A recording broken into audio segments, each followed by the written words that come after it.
Saludos amigos y amigas, ¿qué tal? ¿Cómo están todos ustedes? ¿Cómo les va?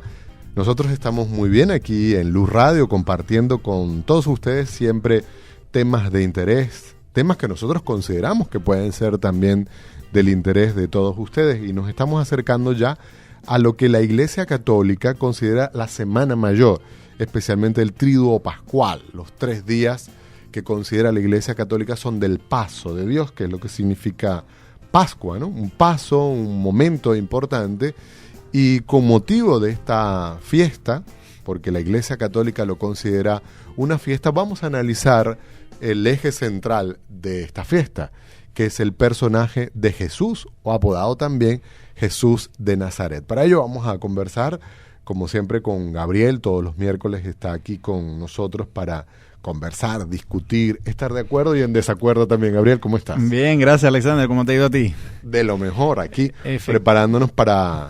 Hoy miércoles santo. Hoy miércoles santo ya, ¿no? Efectivamente. Bueno, frente a la figura de Jesús uno puede asumir 2 posturas. La postura del creyente, asumo que tú serás uno de ellos, sí. La cual asume que Jesús de Nazaret no es solamente un personaje histórico, sino que es la segunda persona de la Trinidad, que es Dios encarnado. Pero también uno puede asumir pues la postura del historiador, que no necesariamente son excluyentes. Se puede ser creyente e historiador a la vez.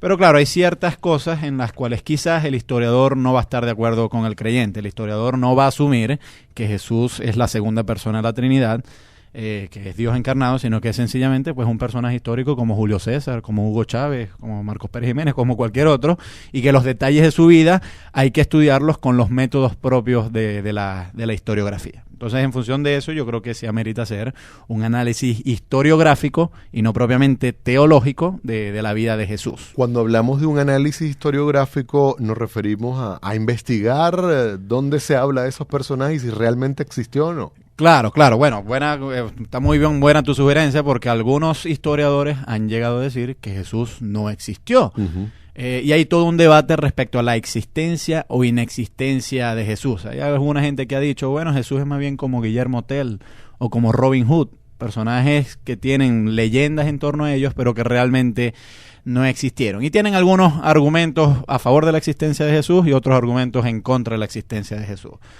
En contra de la existencia de Jesús, se ha dicho que solo se hace mención de él en los evangelios, y que esos evangelios realmente no son muy confiables porque obviamente tienen un fin propagandístico, que era divulgar una religión que estaban haciendo, y que la información que está ahí pues no es del todo fidedigna, y que fuera de los evangelios, entonces, como no hay mención de Jesús, pues debemos asumir que ese Jesús es realmente un invento de una religión que estaban haciendo. A lo sumo, fuera de los evangelios, la mención que se hace es de un historiador contemporáneo de Jesús que se llamaba Flavio Josefo, que hace mención de que Jesús existió en lo que hoy ha venido a llamarse el siglo I, etcétera. Pero el problema con el testimonio de Flavio Josefo sobre Jesús es que parece ser una interpolación. Es decir, que siglos después de Josefo, los que copiaban esos documentos interpolaron textos para hacerlos ajustar a la tradición cristiana. Es interesante que Josefo dice, por ejemplo, Jesús vivió en tal época y él era el Cristo, él era el Mesías, y al tercer día se apareció a sus discípulos. Un historiador no cristiano, como era Josefo, es como extraño que él diga que Jesús era el Cristo. Es decir, si él no era cristiano, no hubiese dicho eso. Entonces eso es lo que ha permitido pensar que el testimonio de Josefo sobre Jesús no es tampoco fidedigno. Además de eso, el personaje el autor más temprano del Nuevo Testamento, que es San Pablo, no hace mucha referencia a los detalles de la vida de Jesús. San Pablo se refiere a Jesús más bien como un personaje distante, no muy terreno.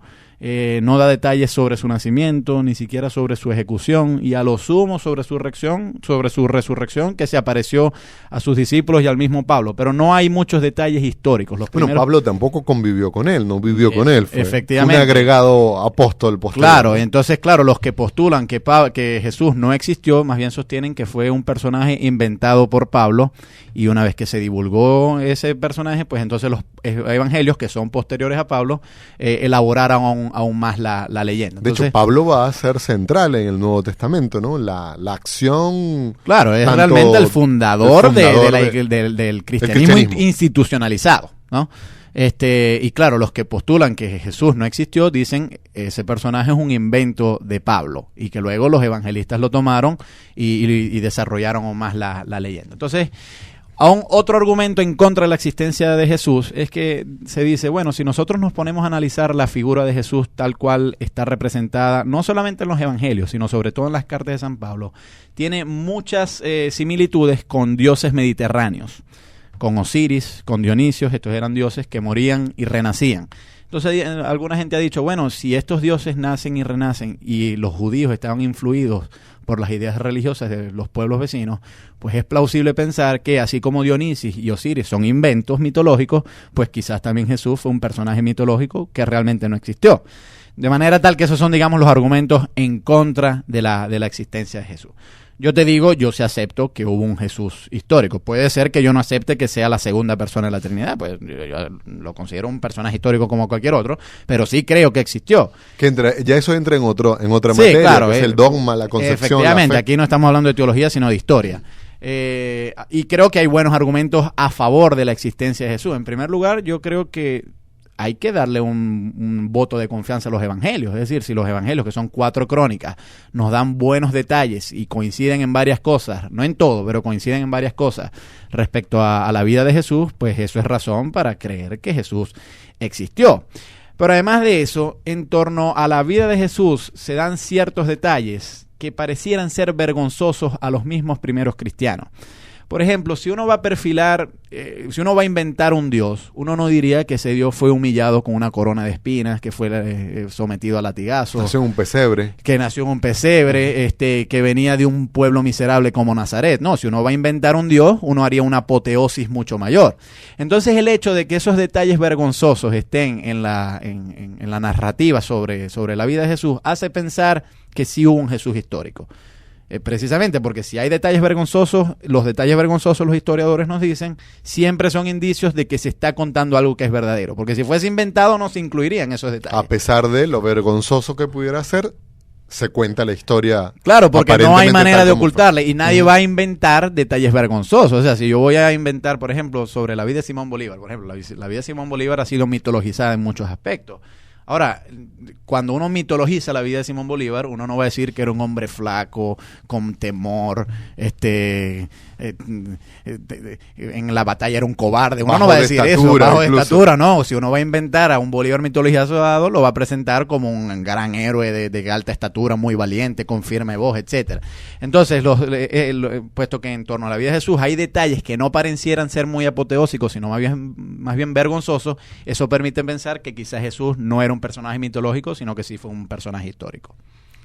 Eso es un dato importante que nos da, además de los evangelios que tenemos en el Nuevo Testamento al alcance de nosotros en la llamada Biblia. También hay un conjunto de escritos que se le llama apócrifos, donde también hay muchas referencias sobre la vida de Jesús, tal vez. Esos no son muy históricos realmente, porque son ¿no? mucho posteriores. Es lo que venían a llamarse los evangelios gnósticos de la biblioteca de Nag Hammadi en Egipto, pero son muy posteriores, entonces no tienen mucho valor histórico. Muy bien, terminamos esta primera parte, nos corresponde hacer una pausa y estábamos hablando entonces del Jesús histórico. Básicamente la pregunta es, ¿existió o no existió Jesús? Lo que intentamos y yo creo que sí, yo creo que sí existió. ¿No? Gabriel se apunta a que sí, y usted, amigo, ¿qué piensa al respecto? Nos vamos a la pausa, ya continuamos.